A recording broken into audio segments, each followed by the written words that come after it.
Dear students, now we are study in English. हम lesson 6 का first paragraph read कर चुके हैं. अब हम आगे की स्टोरी पढ़ेंगे. कल हमने पढ़ा था कि वो कौवा नहाने के लिए आए बतख को कई तरीके से भड़काने की कोशिश करता है, उनकी बार बार इंसल्ट करता है, बट वो उसकी बात पे कोई ध्यान नहीं देते हैं और जिससे कौवा बहुत चिढ़ जाता है. अब हम इससे आगे की स्टोरी पढ़ेंगे.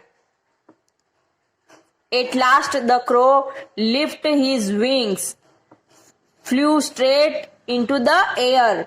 अंत में कौवा अपने पंख फैलाकर सीधे हवा में उड़ जाता है.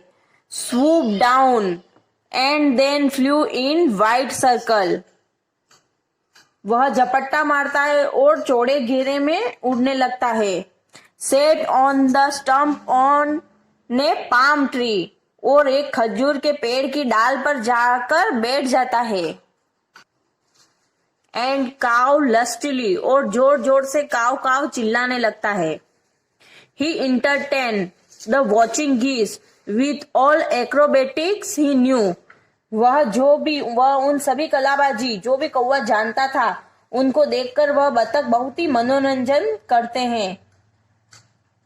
Then he flew down to the geese with a grin on his face. वह हल्की सी मुस्कान के साथ उन बतख के पास उड़कर आता है. Did you see that? क्या तुमने ये देखा? He said, This is what I call graceful flying expected from birds like us. वह उनसे कहता है कि ये वही है जिसे हमारे जैसे पक्षियों द्वारा अपेक्षित सुंदर उड़ान कहते हैं. Now let's see. चलो देखते हैं. What you guys can do. तुम क्या कर सकते हो. Will any of you come out. क्या तुम्हारे में से कोई बाहर आएगा. And fly with me. और मेरे साथ उड़ेगा. So we can see who is best. फिर हम देखते हैं कि हमारे में से कौन बेस्ट है. He challenged the geese. वह बतखों को चैलेंज करता है. The geese were silent as before. पहले तो बतख चुप रहते हैं. At last a goose slowly waddled forward. अंत में एक बतख धीरे धीरे डगमगाती हुई चाल से आगे आता है.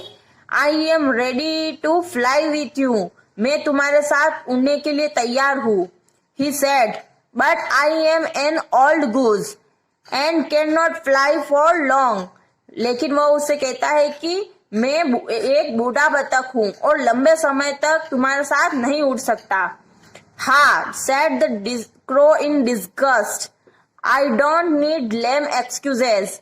वह कौवा थोड़ी घृणा और गुस्से से उनको कहता है. I don't need lame excuse. यानी मेरे सामने फालतू बहाने बनाने की जरूरत नहीं है. Let's us see what you can do. चलो देखते हैं तुम क्या कर सकते हो.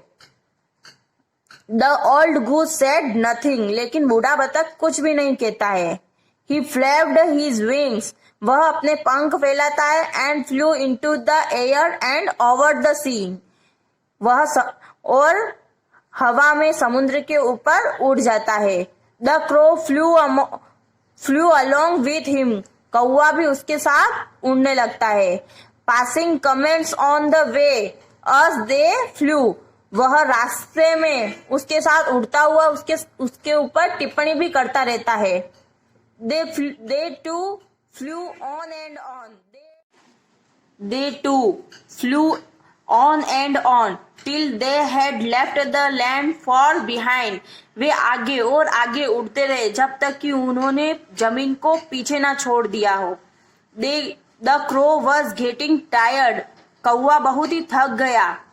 He looked down. उसने नीचे देखा. There was water all around. नीचे चारों ओर पानी ही पानी था. Only water and nothing else. पानी के अलावा कुछ भी नहीं था. He got terrified. वह भयभीत हो गया. Now he stopped passing comments on the goose and simply flew along. अब उसने बतख पर कमेंट्स करना भी रोक दिया और बस उड़ता रहा. He was thankful that he had company. लेकिन वह इस बात से संतुष्ट था कि उसके साथ कोई कंपनी है, मतलब कोई साथ देने वाला है.